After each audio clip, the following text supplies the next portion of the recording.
പലതന്തയ്ക്ക് മുമ്പേ ഉണ്ടായ ആൽബിയല്ലേ. പക്ഷെ ഞാനങ്ങനെ പറയത്തില്ല. ഇങ്ങനെ ഉണ്ടാകില്ലെന്ന് എനിക്കറിയാം. അഖിൽമാരാണേ.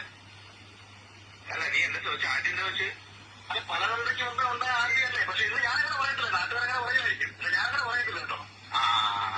നീ ഭാര്യ അമ്മയെ വിറ്റ് ജീവിക്കുന്ന നാട്ടുകാർ പറയും. പക്ഷെ ഞാനങ്ങനെ പറയത്തില്ല. എനിക്ക് അതിനെ പറ്റി നല്ല അഭിപ്രായമോ.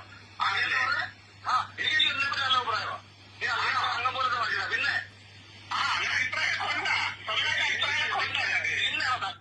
അപ്പം ഇത് അഖിൽമാരാറ് ഈ ആൽബി എന്ന് പറയുന്ന അപ്സര സീസൺ 6 അവരുടെ രണ്ടാമത്തെ ഹസ്ബൻഡ് അവൻ ചോദിച്ചു മേടിച്ചതാണ്.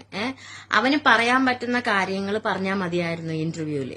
അതില് ഈ അഖിലിലെ കുട്ടികളിലേക്കൊന്നും വലിച്ചഴിക്കേണ്ട കാര്യമില്ല. അഖിൽ എങ്ങനെ സംസാരിച്ചോ അതുപോലെ അതേ നാണയത്തിൽ തിരിച്ചു കൊടുക്കായിരുന്നു മറുപടിയായിട്ട്. പക്ഷെ അവിടെ കുടുംബക്കാരെയും കുട്ടികളെയും ഒക്കെ വലിച്ചഴിക്കാനായിട്ട് ഈ നാറിയോട്, ഈ ആൽബി എന്ന് പറയുന്ന ചെറ്റനാറിയോട് എനിക്ക് പറയാനുള്ളത്, എടാ നിനക്ക് കുട്ടികളില്ലാത്ത കഴപ്പുണ്ടെങ്കിൽ അത് നിന്റെ വീട്ടിൽ നിന്റെ ഭാര്യയോട് തീർക്കടാ.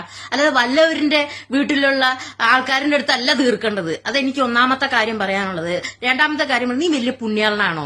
നിന്റെ കല്യാണം ആദ്യത്തെയാണെന്ന് നീ ഇങ്ങനെ വലിയ കാര്യത്തിൽ പറയുന്നത്. നിന്റെ ഭാര്യയുടെ കല്യാണം എന്ന് പറയുന്നത് നീ കെട്ടിക്കൊണ്ടുവന്നവള് എത്രാമത്തെ കല്യാണമാണ്?